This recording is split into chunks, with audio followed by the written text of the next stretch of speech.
मेरा 22 साल का नौकर मोहन हमेशा मेरे आगे पीछे घूमता रहता था। मैंने उसे छोटा समझा था, लेकिन एक दिन वो मेरे करीब आया और मुझसे कहा, मालकिन, मुझे छोटा समझने की गलती मत करना। उस रात जब उसे देखा तो मेरी आंखें हैरत से फटी की फटी रह गई, क्योंकि उस रात मोहन ने 22 साल के लड़के की तरह नहीं ही बल्कि 30 साल के आदमी की तरह मुझे दोस्तों कहानी सुनने से पहले दिल थाम कर बैठी है, क्योंकि कहानी बहुत ही रोमांचक और ख़तरनाक होने वाली है। चलिए, जिस दिन से मोहन मेरे पास सोने लगा था, तब से मेरे शरीर में बदलाव आने लगे थे। मुझे लगा था कि मोहन अभी छोटा है और उसे कुछ समझ नहीं आता होगा, लेकिन धीरे धीरे उसकी गलत हरकतें मेरे सामने आने लगी। अब मुझे अच्छी तरह से समझ आ गया था कि मोहन मुझसे क्या चाहता है। मैंने कभी सोचा भी नहीं था कि एक 22 साल का लड़का मेरी तरह की साल की महिला को इतना सुख दे सकता है। आज से कुछ महीने पहले मैं उसको अपने गांव से अपने साथ शहर लाई थी।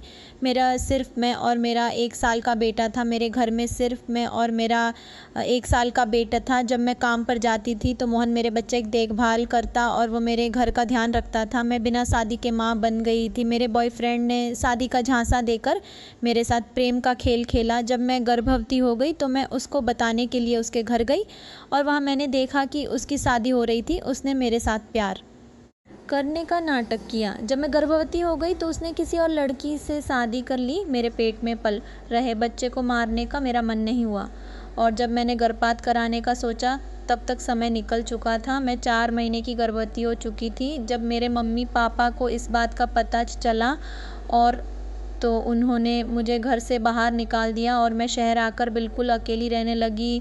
कुछ महीनों बाद मेरे दादाजी बहुत बीमार हो गए, तो मैं उनको मिलने के लिए अपने गांव गई। मेरे दादाजी ने मिलने के लिए बुलाया था, इसलिए मैं गांव गई थी।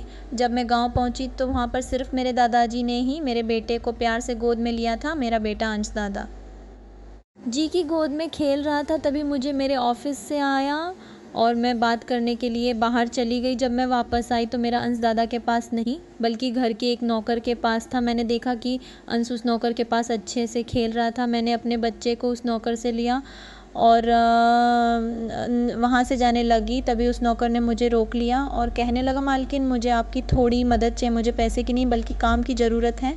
उसने अपना परिचय दिया और कहा, मैं मोहन हूँ, मैं इस घर में साफ़ सफाई का काम करता था, लेकिन अब बड़े साहब मुझे काम से निकालने की बात कर रहे हैं। अगर आपके पास कोई काम हो तो बताइए, मुझे काम की बहुत ज़रूरत है। मेरे माता पिता भी गरीब है, मुझे काम की बहुत ज़रूरत है। तब मैंने कहा, मेरे बच्चे की देखभाल का काम है, लेकिन इसके लिए तुम्हें मेरे साथ शहर चलना होगा। इस काम के बदले मैं तुम्हें सिजो महीना दूंगी। मोहन मेरे साथ शहर आने के लिए तैयार हो गया। मेरा बेटा अंश उसके साथ बहुत प्यार से रहता था। यह देखकर मैंने मोहन को अपने घर लाने का फ़ैसला किया। अब मोहन पूरा दिन मेरे बच्चे का ख्याल रखता और घर के कामों में मेरी मदद करता। मोहन ने कुछ ही दिनों के अंदर मेरा दिल जीत लिया था। उसकी देखभाल से मेरे बेटे की सेहत भी सुधर गई थी। जो अंश मुझे रात दिन परेशान करता था, अब वो मोहन के हाथों से अच्छे से खाना खाता था। मैंने मोहन को एक अलग कमरा दिया हुआ था। एक दिन रात में किसी भी तरह से वह शांत नहीं हो रहा था। बच्चे के रोने की आवाज़ सुनकर नहीं हो रहा था। बच्चे के रोने की आवाज़ सुनकर मोहन मेरे कमरे में आया और उसने अंश को मुझसे ले मोहन के पास जाते ही अंश शांत हो गया था। रात बहुत हो चुकी थी। अंश मोहन को छोड़ नहीं रहा था, तो मैंने मोहन को अपने कमरे में ही सोने के लिए कह दिया। सुबह जब मैं उठी तो अंश मोहन से लिपट कर सो रहा था। उस रात के बाद से मोहन अंश के लिए मेरे कमरे में ही सोने लगा। मोहन के आने के बाद सब कुछ अच्छे से चल रहा था। मोहन के काम से खुश होकर छुट्टी के दिन मैं उसे मार्केट लेकर गई। वहाँ मैंने उसके लिए अच्छे अच्छे कपड़े खरीदे और सैलून में जाकर उसकी नई हेयर स्टाइल बनवाए। मोहन देखने में अच्छा था, लेकिन वो एकदम साधारण तरीके से रहता था। उस दिन मैंने उसका पूरा लुक ही बदल दिया था। उसे नए अंदाज में देखकर मैं भी उस पर विश्वास नहीं कर पा रही थी। कल तक जो एक साधारण सा नौकर था, वो इतना हैंडसम और स्मार्ट दिख सकता है, इसकी मैंने कल्पना भी नहीं की थी। मॉल से हम घर आए तो अंश आते ही सो गया था। मैंने उसे कमरे में बिस्तर पर सुला दिया और पानी पीने के लिए बाहर जाने लगी। तभी मोहन मेरे लिए पानी लेकर आया। जब मैं पानी पी रही थी तो मोहन मुझे अजीब सी नज़रों से देख रहा था। आज मुझे मोहन के इरादे कुछ ठीक नहीं लग रहे थे। जब मैंने पानी पीकर गिलास रखा तो उसने मुझे गले लगा लिया। कई सालों बाद किसी पुरुष ने मुझे खुद से दूर किया। तब मोहन ने कहा, आपकी वजह से आज पहली बार मैंने खुद से प्यार करना सीखा है। ज़िंदगी बहुत खूबसूरत है, बस इसे जीना आना चाहिए। आज आपने मेरा करवा कर मुझ पर बहुत बड़ा उपकार किया है। मैं सच में बहुत अच्छा दिख रहा हूँ। मोहन चेहरे पर खुशी देखकर मैं भी खुश थी। वह 22 साल का था, लेकिन गांव का लड़का होने के कारण उसका शरीर, वह घर में भी रोज़ाना कसरत करता था। उसकी लंबाई भी ठीक ठाक थी। मैंने उससे उसकी पढ़ाई के बारे में पूछा था, तो उसने कहा कि मेरे घर के हालात ठीक ना होने के कारण वह ज़्यादा पढ़ाई नहीं कर सका। हर सुबह ऑफिस जाने से पहले मैं अपने बच्चे को दुलार कर ऑफ़िस के लिए निकलती थी। आज जब मैं ऑफ़िस के लिए निकलने से पहले अंश को चूमने गई, तब वह मोहन की गोद में था।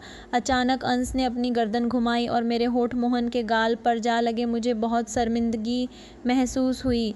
मैंने उससे माफ़ी मांगी और ऑफ़िस के लिए निकल गई। शाम को जब मैं घर आई, तब भी मैं मोहन की आंखों में नज़र नहीं मिला पा रही थी।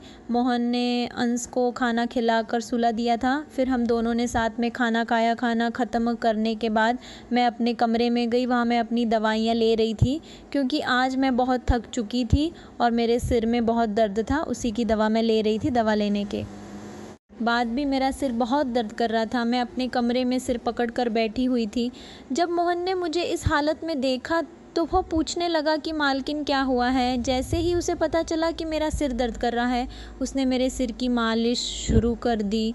मोहन की मालिश से मुझे आराम मिल रहा था। धीरे धीरे मुझे गहरी नींद आने लगी। उस रात मुझे बहुत अच्छी नींद आई थी। अगले दिन हमारे ऑफिस में पार्टी थी और मैं उसके लिए अच्छे से तैयार हो रही थी। आज मैंने गुजराती लुक अपनाने का फ़ैसला किया। मैंने घघरा पहन लिया था, लेकिन स्कर्ट का नोट बांधने में मुझे दिक्कत हो रही थी। तब मैंने मोहन को कमरे में बुलाया और उससे नोट बांधने को कहा। नोट बांधते समय उसका हाथ मेरी खुली पीठ पर से गुजर रहा था। मैंने उसे छोटा समझा था, इसलिए मैंने उसे यह काम करने के लिए कहा था। मेरे पास और कोई भी रास्ता नहीं था। तैयार होकर जब मैं जाने लगी, तो मोहन ने मेरा हाथ पकड़कर मुझे रोक लिया और अंदर से काजल लेकर आया। उसने मेरे कान के पीछे काजल लगाया और कहा, मालकिन अब आपको किसी की नज़र नहीं लगेगी, आप बहुत सुंदर लग रही हैं। उसकी बात सुनकर मैं खुश होगी और ऑफिस जाने लगी। उस दिन शाम को जब मैं घर आई, तो मेरे साथ मेरी एक सहेली और उसका बॉयफ्रेंड भी आया। मोहन ने आज बहुत अच्छा खाना बनाया था। मेरी सहेली रितिका और उसका बॉय इस दिन मेरे घर रुकने वाले थे। अगले दिन रात को मोहन ने खाना बनाया और रितिका और उसके बॉयफ्रेंड को खाने के लिए बुलाया, लेकिन वह दोनों अपने कमरे में ही ड्रिंक कर रहे थे। रितिका तो बहुत ज़्यादा पी चुकी थी। वह खाना खाए बिना ही सो गई। उसका बॉयफ्रेंड अरुण हमारे साथ खाना खाने बैठा। उसने कहा, नेहा तुम रितिका से भी ज़्यादा सुंदर हो। अरुण के बोलते ही मोहन उसे गुस्से से देख रहा था। खाना ख़त्म करने के बाद अरुण अपने कमरे में चला गया। उसके जाते ही मोहन मुझसे कहने लगा, मालकिन आपके यह कैसे दोस्त हैं। मुझे उस आदमी की बात बिल्कुल भी अच्छी नहीं लगी। तब मैंने मोहन से कहा, मैं तुम्हें घर के मेंबर की तरह समझती हूँ। इसका यह मतलब नहीं कि तू मेरे मेहमानों से कुछ भी कहे। तुम एक नौकर हो और नौकर की तरह रहो। ज़्यादा होशियार बनने की ज़रूरत नहीं है। तुम्हारा जो काम है सिर्फ वही करो, बाकी मुझे कुछ सिखाने की ज़रूरत नहीं। मोहन को डांट कर मैं अपने कमरे में चली गई। मैंने उसे डांट दिया था, फिर भी वह मेरे लिए पानी लेकर आया। तब मैं पानी पीकर सो गई। आज मोहन मेरे कमरे में सोने नहीं आया था, ऐसा मुझे लगा। लेकिन सुबह जब मेरी आँख खुली, तो मैंने उसे अपने बगल में पाया। जब मैं बिस्तर से उठकर बाथरूम जाने लगी, तो रितिका मेरे कमरे में आ गई। वह बहुत गुस्से में लग रही थी। उसने मोहन की तरफ गुस्से से देखा और कहा, तुम्हारे इस देहाती नौकर ने मेरे बॉयफ्रेंड का हाथ तोड़ दिया है। मोहन बस सिर हिलाता रहा और बोला, मालकिन मैंने कुछ भी नहीं किया। रात को अरुण साहब बहुत नशे में थे, तब भी उनका संतुलन बिगड़ गया होगा और वे गिर गए होंगे। मोहन भला अरुण साहब पर हाथ क्यों उठाएगा। मेरे कहने पर मोहन ने उन दोनों से माफ़ी मांगी। रितिका और अरुण तभी वहाँ से चले गए। मोहन मुझसे भी माफ़ी मांगने लगा। मुझे पता था कि मोहन ने कुछ भी नहीं किया। आज मैं ऑफ़िस नहीं गई, क्योंकि कई दिनों से मेरा शरीर थका थका महसूस कर रहा था। मैंने सोचा था कि आज पूरा दिन घर में रहकर आराम करूंगी। नाश्ता करने के बाद मैं फिर से 1 घंटे के लिए सो गई। अंश भी मेरे साथ सो गया था। उठने के बाद मुझे एक कप चाय की ज़रूरत महसूस हुई। मैं मोहन को चाय बनाने के लिए पुकार रही थी, लेकिन उसकी तरफ से कोई जवाब नहीं आ रहा था, उसे ढूंढ के कमरे में चली गई। जब मैं उसके कमरे में गई तो देखा कि मोहन अभी अभी नहाकर बाथरूम से बाहर आया था। उसने शर्ट नहीं पहनी थी। मैंने पहली बार उसे इस तरह देखा। मोहन का शरीर बेहद मजबूत था। उसका शरीर किसी योद्धा की तरह दिख रहा था। मैं उसे टकटकी लगाकर देख रही थी। मुझे उस वक्त कोई होश नहीं था। कई सालों बाद मैं किसी जवान मर्द को इस तरह बिना कपड़ों के देख रही थी। मैं उसे टकटकी लगाए देख रही थी। तभी मोहन ने मुझे आवाज़ दी। वह मेरे सामने शर्ट पहनकर खड़ा था, फिर भी मैं अपनी सुध-बुध खोए उसे देख रही थी। उसने मेरी आंखों के सामने चुटकी बजाई। तब मैं होश में आई और उससे कहा कि मेरे लिए चाय बना दे। आज मैंने घर में ही थोड़ा खुद का स्किन केयर करने का सोचा, इसलिए दोपहर के समय मैं अपने कमरे में अपना पार्लर चलाने लगी। उस समय मैंने शॉर्ट्स और गाउन पहन रखा था और मैं अपने पैरों का वैक्सिंग कर रही थी। वैक्सिंग करते समय गलती से मैंने थोड़ा ज़्यादा गर्म वैक्स अपने पैर पर लगा लिया, जिससे जलन हुई और मेरे मुंह से तेज़ आवाज़ निकल गई। मेरी आवाज़ सुनकर मोहन भागता हुआ मेरे कमरे में आया। उसने मेरे जले हुए पैर को देखा। उसने मेरे पैर से गर्म वैक्स हटाया और वहाँ क्रीम लगा दी। उसके हाथ बार बार मेरे पैर पर अनजाने में फिर रहे और उस वक्त मेरे मन में जो भावनाएं उत्पन्न हो रही थी उन्हें व्यक्त करना मेरे लिए मुश्किल हो रहा था। मेरे पैर में इतना ज़्यादा दर्द हो रहा था कि मेरी सिसकियाँ निकल रही थी। मेरी हालत देखकर मोहन ने कहा, मालकिन अब आप आराम से बिस्तर पर लेट जाइए, मुझे बताइए, मैं आपकी मदद कर दूंगा। मैंने उसे मेरे दूसरे पैर का वैक्सिंग करने को कहा। मोहन ने जैसा मैंने बताया वैसा ही किया, मसाज ही किया। उसने मेरे चेहरे की मसाज भी कर दी। जब वो मेरी मसाज कर रहा था तो उसके स्पर्श में एक अजीब सा सुकून था जिसने पूरी थकान दूर कर दी। अब मोहन मेरे कुछ ज़्यादा ही करीब होने लगा था और मुझे भी समझ आने लगा था कि वो मुझसे क्या चाहता है। आज रात मैंने उसे मेरे कमरे में सोने के लिए मना कर दिया। दिन भर मैं घर में नहीं होती, कम से कम रात को तो मुझे मेरे बच्चे के साथ अकेले समय बिताना चाहिए। हर बार मोहन का मेरे कमरे में आना मुझे पसंद नहीं था, इसलिए मैंने उसे कमरे में सोने के लिए मना कर दिया। इस तरह दिन बीतने लगे। कुछ दिनों तक तो मेरा बेटा अंश मोहन के बिना सो नहीं पाया, लेकिन धीरे धीरे उसने रोना बंद कर दिया और उसको मोहन के बिना सोने की आदत हो गई। इस बीच मुझे अपने अंदर कुछ अजीब से बदलाव महसूस होने लगे थे। सुबह उठते ही मेरा शरीर बहुत दुखने लगता था, जैसे सारा दिन किसी भारी काम में बीता हो। हर रात यही सवाल मेरे मन में गूंजता, अचानक यह सब क्यों हो रहा है। कुछ दिनों में मेरी शारीरिक पीड़ा इतनी बढ़ गई कि मुझे बिस्तर से उठने की भी इच्छा नहीं होती थी। आखिरकार मैंने ऑफिस से 1 हफ्ते की छुट्टी लिए, सोचते हुए कि शायद आराम करने से थोड़ा ठीक हो जाऊं। अब सारा दिन अंश मोहन के साथ ही रहता था। जब उसे भूख लगती तो वह बीच बीच में मेरे पास आ जाता। आज मैं अपने कमरे में अपनी कमर पकड़े पड़े बैठी थी। कमर में बहुत ज़्यादा अपनी कमर दर्द हो रहा था।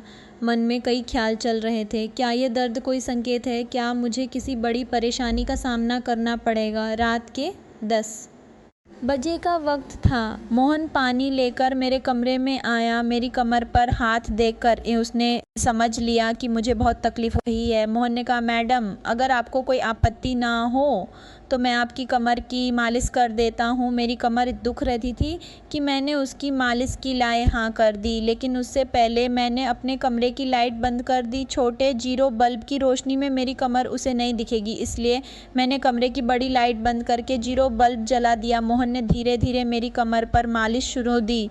उसकी उंगलियों का स्पर्श ऐसा था जैसे दर्द को धीरे धीरे चुरा ले जा रहा हो। मैं कुछ पल के लिए पूरी तरह सुकून में खो गई। ऐसा लग रहा था कि मेरी सारी पीड़ा बस छूमंतर हो गई और मालिश करते करते थे। मोहन ने अचानक पूछा, मैडम क्या आपको कभी अंश के पिता की याद नहीं आती? उसका सवाल सुनकर मैं कुछ पल के लिए चुप हो गई। फिर उसने धीरे से कहा, आप इतनी खूबसूरत और जवान हैं, फिर भी आपने अकेले रहने का फ़ैसला क्यों किया? उसकी बातों ने जैसे मेरे दिल को छू लिया। मैंने उससे कहा कि शायद तुम्हारे सवाल का उत्तर मेरे पास नहीं है। उस सवाल पर ही विराम लग गया। उसने मेरी बात सुनकर कुछ नाम लगे। आज मुझे मोहन के इरादे कुछ ठीक नहीं कहा, लेकिन उसने मालिश जारी रखी। आज सोचने लगी, क्या मोहन सिर्फ सवाल कर रहा था या उसके मन में कुछ और था? मुझे समझ नहीं आ रहा था कि यह सब सिर्फ एक सामान्य बातचीत थी या फिर किसी रिश्ते की शुरुआत का संकेत। उस रात मोहन की मालिश से मुझे अच्छी नींद आ गई थी। जब मैंने पहली बार अपने एमी से मुलाकात की थी, जब मैंने पहली बार अपने प्रेमी से मुलाकात की थी, उस दिन का इंतज़ार मेरे दिल में एक तूफ़ान ला रहा था। आखिरकार वह दिन किसी काम में व्यस्त रखने की कोशिश की, लेकिन जैसे जैसे रात गहरी हो रही थी, मुझे उसके साथ बिताए पल बार बार याद आ रहे थे। आज मुझे बहुत ही अकेलापन महसूस हो रहा था। आज वह मेरे साथ नहीं था, लेकिन वह मेरे बच्चे का पिता था। अंश को देखकर मुझे रोज़ उसकी याद आती थी और आज मैं अपनी भावनाओं को छुपा नहीं पाई। मैं अपने कमरे में ज़ोर ज़ोर से रोने लगी। अंश मेरे पास में सो रहा था, इसका भी मुझे ध्यान नहीं रहा। मोहन पानी लेकर मेरे कमरे में आया। मुझे रोते हुए देखकर उसने मुझे पानी पिलाया। पानी पीते हुए मैं थोड़ा शांत हुई, लेकिन मेरी आँखों से बहते आंसू रुकने का नाम नहीं ले रहे थे। मेरे रोने की आवाज़ सुनकर अंश हल्का सा हिलने लगा। उसे जागता देख मोहन ने तुरंत कहा, आप मेरे कमरे में चलिए, अंश को आराम से सोने दीजिए। जैसे ही मैं मोहन के कमरे में पहुंची, मैं खुद को रोक नहीं पाई और उसे कसकर गले लगा लिया। ऐसा लग रहा था कि मैंने अपना होश खो दिया था। मेरा रोने का कारण सुनकर मोहन भी शांत हो गया था। वह लगातार मेरे आंसू पोंछ रहा था और मैं रोए जा रही थी। रोते रोते मैंने उसका कंधा पकड़ लिया। धीरे धीरे मैंने उसे और करीब खींच लिया। मैंने उससे कहा, मोहन, आज की रात मैं तुम्हारे कमरे में बिताना चाहती हूँ। तब मोहन ने कहा, मैडम, मैं अभी छोटा हूँ, मुझे कुछ भी नहीं आएगा। उसकी बात सुनकर मैंने धीरे धीरे उसे और करीब खींच लिया और कहा, मोहन, मुझे कुछ नहीं चाहिए, बस तुम्हारा साथ चाहिए ताकि मैं इस अकेलेपन को भूल सकूँ। उस रात मैं उसके कमरे में थी, लेकिन सुबह जब मैं उठी तो वह मेरे पास नहीं था।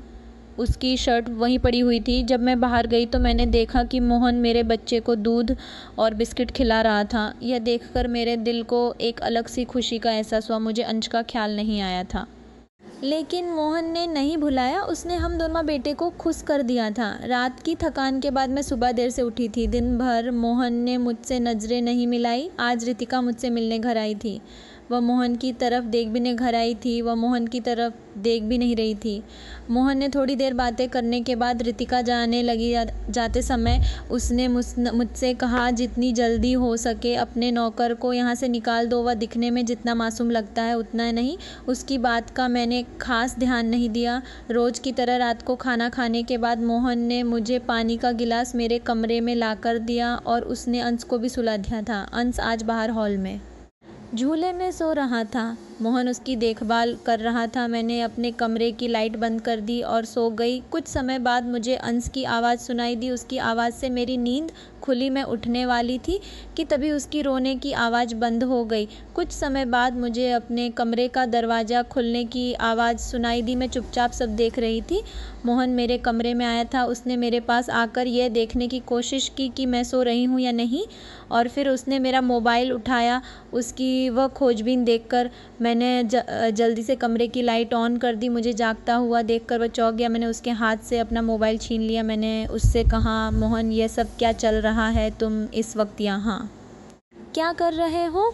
वह कुछ नहीं कहकर वहाँ से जाने लगा, लेकिन मैंने उसे इतनी आसानी से छोड़ने का इरादा नहीं किया था। मैं जिसमें वह रितिका के बॉयफ्रेंड पर हाथ उठा रहा था, उस दिन अरुण के मोबाइल का रेंट पर हाथ उठा रहा था, उस दिन अरुण के मोबाइल का कैमरा गलती से चालू रह गया था और उसमें उनकी हाथापाई रिकॉर्ड हो गई थी। सुबह जब रितिका मुझसे मिलने आई थी तब उसने मुझे वह वीडियो दिखाया था और तब से मैं झूठ क्यों बोला, तुमने अरुण पर हाथ क्यों उठाया? तब उसने कहा, जो भी आप पर बुरी नज़र डालेगा उसके साथ मैं यही करूँगा। मैडम, उस रात जब अरुण नशे में था, वह आपके कमरे में आया था, वह आपके साथ कुछ गलत करने की कोशिश कर रहा था और इसलिए मैंने उस पर हाथ उठाया। मोहन की बात सुनकर तुम्हारी बात मानती हूँ, लेकिन तुम मुझे नींद की दवा क्यों दे रहे थे?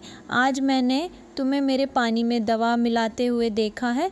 तुम्हारी नज़र मुझ पर थी और तुम जो चाहते थे वो मैंने तुम्हें दे दिया है। अब बिना कुछ कहे अपना सामान उठाओ और यहाँ से चले जाओ। बहुत हाँ चीज़ों, मैंने गुस्से में कहा, लेकिन मेरी आवाज़ कांप रही थी।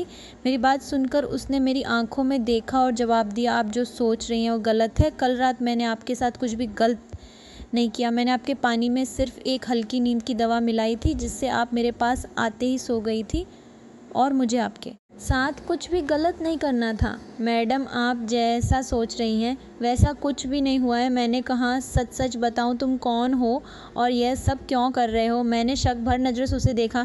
वह थोड़ी देर चुप रहा, फिर गहरी सांस लेते हुए बोला, मैं आपको सच बताना चाहता हूँ। कुछ दिनों पहले मैंने आपको रात में फ़ोन पर बातें करते हुए सुना। आपकी बातें सुनकर मैं समझ गया था कि आप फिर से अपने उस धोखेबाज बॉयफ्रेंड से मिलने जा रही हैं।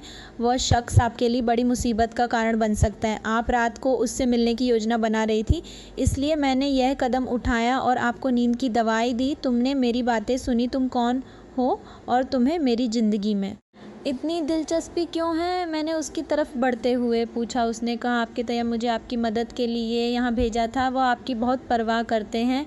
उन्होंने मुझे आपकी तस्वीर दिखाकर बताया कि आप किसी पर आसानी से भरोसा नहीं करती। जब मैंने आपको पहली बार देखा तो ऐसा लगा जैसे आप मेरे दिल के बेहद करीब आओ जैसे आप मेरे दिल के बेहद करीब आ गई थी। लेकिन मैंने ठान लिया था कि मैं सिर्फ़ आपकी भलाई के लिए काम करूँगा। देखा और आगे बोला, लेकिन जब मैंने यहाँ आकर देखा कि आपका बॉयफ्रेंड आपको धोखे में रख रहा है तो चुप रहना मेरे लिए मुश्किल हो गया। उसने अपनी पत्नी को तलाक नहीं दिया है और वह आपके करीब सिर्फ इसलिए आ रहा है ताकि आपके बच्चे को अपने पास ले जा सके। उसका मकसद कभी भी सच्चा नहीं था। यह सुनकर मेरे पैर तले ज़मीन खिसक गई। मैंने उस पर भरोसा नहीं किया, लेकिन उसने जो बातें कही कि जो कुछ भी उसने कहा था वह सच निकल। मेरा बॉयफ्रेंड मुझे धोखा दे रहा था। वो 6 समय बाद मैंने मोहन से पूछा, तुमने यह सब क्यों किया? तुम्हारा मकसद क्या था? उसने कहा, मैं सिर्फ यह चाहता था कि आप सुरक्षित रहे। आपके लिए मेरी भावनाएं सच्ची हैं, लेकिन मैंने कभी उन भावनाओं को आप पर थोपने की कोशिश नहीं। मुझे एहसास हुआ कि मोहन जैसा ईमानदार और सच्चा इंसान मेरी ज़िंदगी में था। उसने मेरी सुरक्षा के लिए जो किया वह किसी और ने शायद ही किया होता। आज मैं मोहन के साथ एक नई ज़िंदगी शुरू कर चुकी हूँ। उसने मेरे भरोसे को जीता और मुझे एक ऐसा साथी दिया जो मुझे और मेरे बच्चे को दिल से चाहता है। मेरे पिताजी की वजह से आज मैं इस खुशहाल ज़िंदगी का हिस्सा हूँ। मोहन जैसा पति पाना मेरे लिए किसी वरदान से कम नहीं। दोस्तों, जब हम किसी से प्यार करते हैं तो हमारी आंखें बंद हो जाती हैं और दिल पूरी तरह भरोसा कर लेता है। उस वक्त हमें ना अपनी समझ दिखती है, ना किसी और की बात सुनाई देती है। ऐसा ही मेरे साथ हुआ। मैंने आंख मूंद कर अपने बॉयफ्रेंड पर भरोसा किया। लगा कि वह मेरा हर पल साथ देगा, लेकिन वही इंसान जिसने साथ निभाने की कसम खाई थी, उसने मुझे धोखा दे दिया। और सोचने वाली बात यह है कि जिसने कोई वादा नहीं किया था वह हर पल मेरे साथ खड़ा रहा। दोस्तों, सोचिए, इस कहानी ने हमें क्या सिखाया? क्या आपको भी लगता है कि प्यार करने से पहले हमें दिल ही नहीं दिमाग भी लगाना चाहिए? किसी को जानने भरोसे से पहले समक्त देना चाहिए? क्या प्यार में भरोसे से पहले समझदारी ज़रूरी है? अपनी राय नीचे कमेंट में ज़रूर बताएं। शायद आपकी सोच किसी की ज़िंदगी बदल दे। ऐसी ही दिलचस्प और रोमांचक कहानियों के लिए हमारे चैनल को सब्सक्राइब करना ना भूलें। धन्यवाद।